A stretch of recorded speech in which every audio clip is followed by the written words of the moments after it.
বাংলাদেশ যখন ভোটের প্রস্তুতিতে ব্যস্ত, ঠিক তখনই একটি গোপন নথি এসেছে আমাদের হাতে, যা দেশের অন্যতম প্রভাবশালী এক রাজনৈতিক নেতার মুখোশ খুলে দিয়েছে।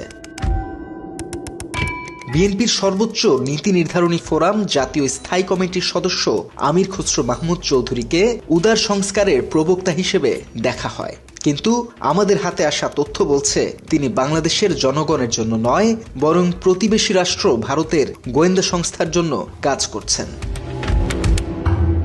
ফাঁস হওয়া একটি সরকারি নথি অনুযায়ী চট্টগ্রামের উত্তর কাট্টলিতে জন্ম নেওয়া এই বিএনপি নেতা গত ৩ বছরে অন্তত ১৪ বার ভারতের রাজধানী নয়াদিল্লি সফর করেছেন। এসব সফরের কারণ হিসেবে দেখানো হয়েছে চিকিৎসা ও পারিবারিক ভ্রমণ, তবে গোয়েন্দা সূত্র বলছে সফরসূচির কারণ ছিল ভিন্ন। ইংল্যান্ডের লন্ডনে হিসাববিদ্যা নিয়ে অধ্যয়ন করা এই নেতা হিসাব মেলাতে জানেন ভালোভাবেই, তবে এবার তিনি যে হিসাব করছেন তা দেশের সার্বভৌমত্বের সঙ্গে আপোষের। ফাঁস হওয়া নথি অনুযায়ী ২০২৪ সালের নভেম্বরের একটি সফরে তিনি প্রায় ৬ ঘন্টা তার নিরাপত্তা বহর থেকে বিচ্ছিন্ন ছিলেন। ওই সময় তাকে কূটনৈতিক এলাকায় অবস্থিত একটি সেফ হাউসে প্রবেশ করতে দেখা যায়। ওই এলাকাটি ভারতের বহিরাগত গোয়েন্দা সংস্থার হ্যান্ডলারদের আতাতের জায়গা হিসেবে পরিচিত। গোপন সূত্রের দাবি, ২০২৩ সাল থেকে আমির খসরু অন্তত ৯ বার ভারতের শীর্ষ গোয়েন্দা কর্মকর্তাদের সাথে সাক্ষাৎ করেছেন। এমনকি শুধু ভারতেই নয়, ব্যাংকক এবং সিঙ্গাপুরের মতো নিরপেক্ষ জায়গাতেও ওই কর্মকর্তাদের সাথে সাক্ষাৎ করেছেন আমির খসরু। প্রশ্ন হলো, এসব গোপন মিটিংয়ে কি নিয়ে আলোচনা হয়েছে? গোয়েন্দা বিশ্লেষকদের মতে বিষয়টি ভয়াবহ। বাংলাদেশের অর্থনীতিকে পরিকল্পিতভাবে দুর্বল করার একটি বিশেষ ছক। চট্টগ্রাম চেম্বার অফ কমার্সের সাবেক সভাপতি এবং চট্টগ্রাম স্টক এক্সচেঞ্জের অন্যতম প্রতিষ্ঠাতা হিসেবে আমির খসরু জানেন দেশের অর্থনীতির রক্তনালীগুলো কোথায়। মূলত এসব প্রতিষ্ঠানের কর্তৃত্ব নিতে আর ফাঁকফোকর বুঝতেই আমির খসরুর সাথে একাধিকবার গোপন মিটিং করেন ভারতীয় গোয়েন্দা সংস্থা।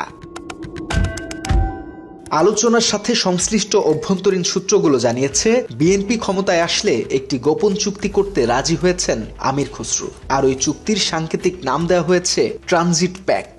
এই চুক্তির সব শর্ত গুরুতর। মূলত আমির খসরুর নিজস্ব দক্ষতাকে ব্যবহার করেই সাজানো হয়েছে চুক্তিপত্রটি।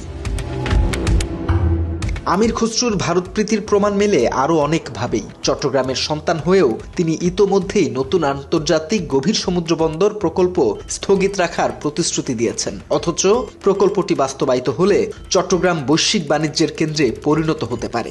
জানা গেছে, এই প্রকল্পের বদলে পণ্য পরিবহন ভারতের নিজস্ব এবং বর্তমানে সংকটে থাকা বন্দরগুলোর দিকে ঘুরিয়ে দেওয়ার প্রস্তাব রয়েছে। গোপন এই চুক্তি অনুযায়ী বৈচিত্র্যময় জ্বালানি চুক্তি বাতিল করে বাংলাদেশের বিদ্যুৎ গ্রিডকে একচেটিয়াভাবে ভারতের জ্বালানি রপ্তানির ওপর নির্ভরশীল করার অঙ্গীকার করা হয়েছে, যার দাম বর্তমান বাজার মূল্যের চেয়ে প্রায় ২০% বেশি।